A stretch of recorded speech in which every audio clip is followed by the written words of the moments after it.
कल रात को मैं दैट 70s वाला शो देख रहा था। मेरी आंखें भरी थी और दिमाग अचंभित था।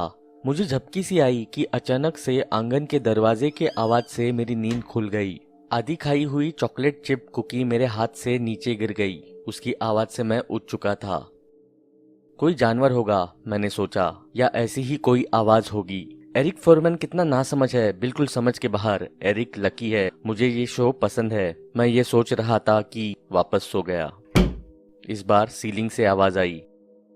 मैं चिल्लाया, ये क्या हो रहा है? इस बार मैं उठ के खड़ा हो गया और ऐसे कि जैसे मैं तैयार हूं देखने के लिए कि आखिर क्या हो रहा है। मैंने किचन की लाइट ऑन की, थोड़ा डर के मारे। मुझे पता नहीं था कि किचन में भी कुछ हो सकता है। मैंने पीछे का डेक चेक किया जहां से पहले आवाज आई थी।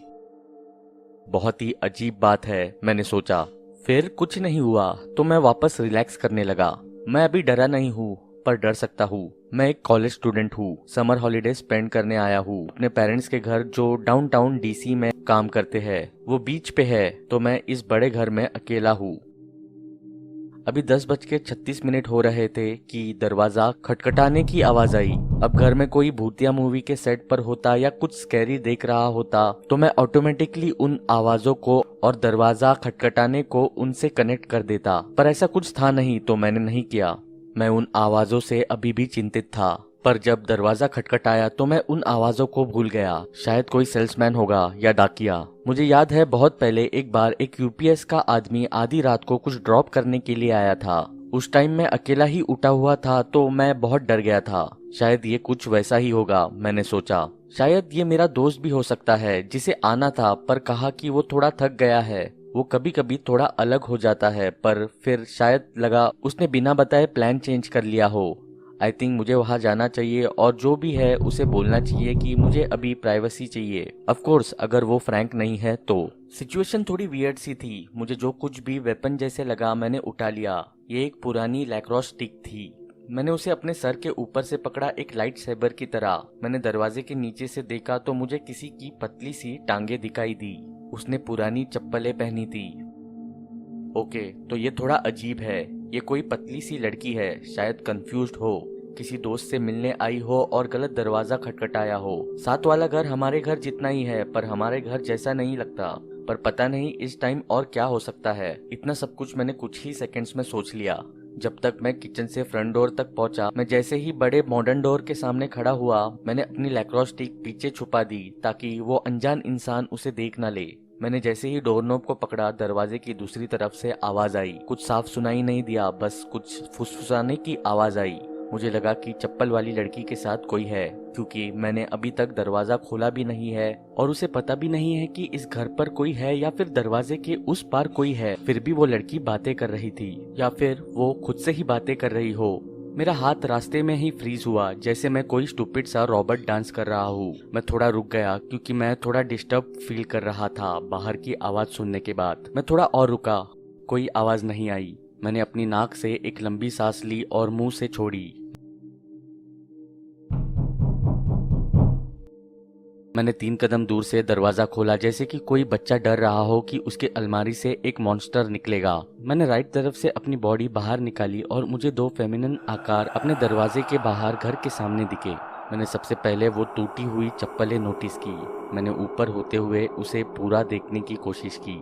सीधे काले बाल, बिना कंघी किए हुए, इधर उधर जाते हुए। वो बीमार लग रही थी, ठंड में टिटुरती हुई। उसने हुड वाली स्वेटशर्ट पहनी हुई थी। उसकी हाइट 5 फुट 3 इंच थी, तकरीबन 13 साल की होगी, और सीधा घूर रही थी, जो मुझ जैसे 5'9" के इंसान के लिए, जो कि पोर्च के ऊपर खड़ा था, वो मेरे छाती तक आ रही थी। अंधेरे में उसके फेस के फीचर्स नहीं दिख रहे थे, पर मैं कह सकता हूँ कि उसके साथ कुछ तो अजीब था। जिस तरह से वो खड़ी थी, उसका सर लेफ्ट साइड को टिल्ट हुआ था। ऐसे लग रहा था कि जैसे कोई चबाई हुई पुरानी गुड़िया हो। इससे पहले कि मैं रिएक्ट कर पाता, मैंने उसके पार्टनर को देखा, जो उससे आधा फीट दूर पीछे की तरफ लेफ्ट में खड़ा हुआ था।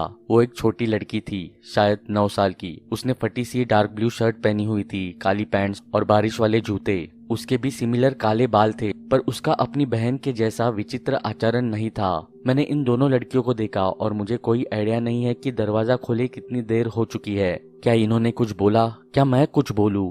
ये बहुत ही अजीब है। क्या मैं तुम दोनों की कोई मदद कर सकता हूँ?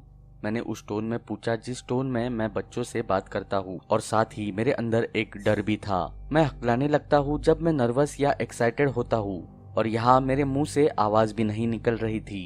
हेलो सर, हमें बहुत ठंड लग रही है और हम आपका फोन यूज करना चाहते हैं। छोटी वाली ने बोला। उसका सर सीधा था और उसकी आवाज जैसे मैंने कभी नहीं सुनी थी।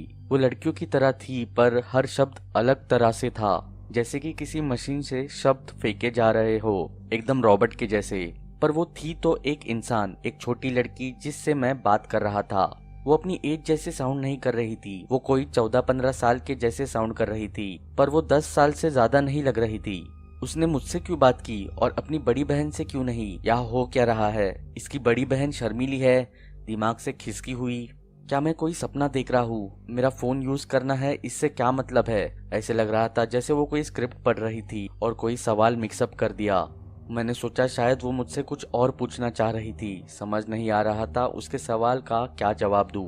मैंने कहा, मुझे समझ नहीं आया, तुम्हें क्या चाहिए? क्या तुम दोनों खो गई हो?" पहले कोई जवाब नहीं आया, सिर्फ सीधा घूर रहे थे। फिर छोटी वाली ने कहा, प्लीज सर, हम अकेले हैं, हमें घर फोन करना है। उसका जवाब जो कि उसी टोन में था जैसे पहले था। उसने मेरे क्वेश्चन का आंसर नहीं किया। ऐसा लग रहा था वो सिर्फ अपना बोल रही थी, मेरी बात को नजरअंदाज करते हुए। फिर उसने बोला, हमें अंदर आने दो, जैसे कि मुझे कोई ऑर्डर दे रही हो। पहले की तरह प्यार और पोलाइट तरह से बिल्कुल अलग। मैं डर से कांप रहा था और कंफ्यूज था। मेरी गट फीलिंग कह रही थी कि कुछ बहुत गड़बड़ है। मैंने कहा, मुझे माफ करना, पर मैं तुम्हें अपने घर के अंदर नहीं आने दे सकता। तुम्हें यही वेट करना पड़ेगा जब तक मैं अंदर से फोन नहीं लाता। मैं उन दोनों बच्चों को ऐसे नहीं छोड़ सकता था, पर मुझे ऐसे भी लग रहा था कि मैं उन्हें अंदर भी नहीं आने दे सकता। मैं बहुत डर गया था। वो दोनों सिर्फ सीधा ही देख रही थी और मेरी बात का कोई जवाब नहीं दिया। फिर एकदम से बड़ी वाली, जो अभी तक हिली भी नहीं थी और ना कुछ कहा था, उसने अपनी शक्ल का भाव बदल दिया। उसने अपनी मुट्ठियां बंद की और अपनी बाहों को झटका जैसे कि वो बहुत दर्द में हो, और बिना अपनी शक्ल या गर्दन हिलाए एक बड़ी सी स्माइल दी जिसमें उसके सारे दांत दिख रहे थे। वो नौकीले थे, इंसानों की तरह बिल्कुल नहीं, जैसे जानवर के होते हैं। ये देखते ही डर के मारे मैं बहुत जोर से चिल्लाया। छोटी वाले ने अब मेरी तरफ देखा। उसका चेहरा मुरझाया हुआ था, उसकी आंखें काली थी, बिल्कुल काली। उसमें कोई पुतलिया या रेटिना नहीं था, जैसे कि दो काले पत्थर हो वैसी उसकी आंखें थी। फिर मैंने उसकी स्माइल करती हुई बहन और उसकी काली आंखों को भी देखा। मेरा दिल बहुत अजीब तरह से धड़कने लगा था। मैं चोक्ड फील कर रहा था, और उसी सिचुएशन में मैं चिल्ला भी नहीं पा रहा था, मुझसे हो ही नहीं रहा था। मैं डर के मारे खामोश हो गया था। मेरी पूरी बॉडी में अजीब सा फील हो रहा था, स्तब्ध सा, और मैं अपने आप को पूरी तरह खो चुका था। फिर कुछ मिनटों के बाद मैंने ऐसी डरी हुई आवाज निकाली जैसे कभी ना निकाली हो, और दरवाजे को बंद कर दिया और घर के अंदर हो गया। मेरी बॉडी कांप रही थी। मैं रोता और घबराया सा अपने दरवाजे के सामने खड़ा हो गया। मुझे अपना सेलफोन लेना है जो फैमिली रूम में पड़ा है, और मुझे मेरे बैकग्राउंड में 70s शो की भी आवाज सुनाई दे रही थी, जिसकी वजह से मुझे कुछ चैन मिला। पर वो जो आवाज उस 70s शो से आ रही थी वो मुझे समझ नहीं आ रही थी। कोई अलग फॉरेन लैंग्वेज ही लग रही थी। जितना मैं डरा हुआ था उसके वजह से शायद मुझे पुलिस को बुलाना चाहिए। मैं जानता हूँ कि मैं इन्हें अंदर नहीं आने दे सकता। यहाँ से चले जाओ, मैंने चिल्लाते हुए दरवाजे को पीटते हुए उन्हें डराने की कोशिश की। दूसरी तरफ से अलग सी आवाजें आ रही थी, जैसे कोई जानवर रो रहा है या भावुक हो रहा है। वो छोटी लड़की की आवाज नहीं थी। मैं जानता हूँ वो नहीं है। मुझे पता है ये बड़ी वाली है जो चुप खड़ी थी, दिमाग से हिली हुई, बट मैं समझ नहीं पा रहा था। नहीं नहीं, मुझे अपना सेलफोन चाहिए, पर मैं हिल नहीं सकता। मैं उन पे ट्रैक रखना चाहता था। मुझे दरवाजे के साइड वाली खिड़की से चप्पलें दिख रही थी, और मैं जानता हूँ कि वो वही है। बाहर से और जानवरों की आवाजें आने लगी। मैं चीखा, चिल्लाया और अपनी लाकड़ू स्टिक भी दरवाजे पर मारी। मैंने सब किया जो मैं कर सकता था। ऐसे लग रहा था जैसे कोई मुझे बड़ा मॉन्स्टर अटैक कर रहा हो। मैं उन्हें डराकर भगाने की पूरी कोशिश कर रहा था, पर मैं जो भी आवाज निकाल रहा था वो बड़ी वाली लड़की डिस्टर्बिंग आवाज से मैच कर रही थी, और उन आवाजों से मुझे आज भी अपने सपनों में डर लगता है। फिर दरवाजे की दूसरी तरफ से मुझे एक दबी सी आवाज आई। हम सिर्फ अपने मम्मी को फोन करना चाहते हैं। ये छोटी लड़की की आवाज थी। प्लीज, हम अकेले बहुत डर रहे हैं, हमें अंदर आने दो। वो लड़की अभी भी वैसे ही बात कर रही थी जैसे कोई रिकॉर्डिंग हो। प्लीज अंदर आने दो। ये मुझे अब जैसे कोई नारा लगा रहा हो ऐसे लग रहा था। अंदर आने दो, अंदर आने दो, अंदर आने दो। छोटी लड़की बोलते जा रही थी और हर बार उसकी आवाज पहले से बढ़ती जा रही थी। मैं वही खड़ा वेट कर रहा था कि कब मुझे सेफ सा लगे और ये डरावना सपना खत्म हो। मैं उन पे चिल्लाता जा रहा था कि फिर एकदम वो सब खत्म हो गया। वो आवाजें बंद हो गई, वो रिकॉर्डेड आवाज गायब, वो चप्पलें भी गायब हो गई। मैंने अपने खिड़की से बाहर देखा, वो भागती हुई टांगे, वो लड़की किसी मेल ट्रैक स्टार की तरह तेज भाग रही थी और उसके पैर एक दूसरे के आगे घूमते हुए जैसे कोई सर्कस का संकी हो। ये सब कितना अजीब है, मैंने सोचा। और फिर उसकी बड़ी बहन उसी के पीछे पीछे उसी की तरह भागती हुई आई। मैंने देखा कि बड़ी वाली अपनी छोटी बहन के पास गई जो रोड की दूसरी तरफ उसका इंतजार कर रही थी। वो वही खड़े हो गए। उन्होंने मेरे घर की तरफ नहीं देखा, बस सीधा घूर रहे थे दूसरी तरफ, जैसे वो किसी का इंतजार कर रहे हो। और फिर एकदम एक बड़ी सी आकृति उनकी तरफ चलती हुई आई। लंबी टांगे और बाहें, एक भटकता हुआ आकार, जैसे कि तुम किसी भूतों की मूवीज में देखते हो, जैसे कि कोई स्कैर क्रो हो। ये क्रीचर, ये दानव उन्हें अपने साथ ले गया। मैंने पूरी रात अपने आगे का दरवाजा नहीं छोड़ा। मैं सो नहीं पाया। क्लोज फैमिली, मेरी गर्लफ्रेंड और दोस्त कहते कि वो जानते हैं कि मैं क्रेजी नहीं हूँ, पर वो मुझ पे विश्वास नहीं करना चाहते।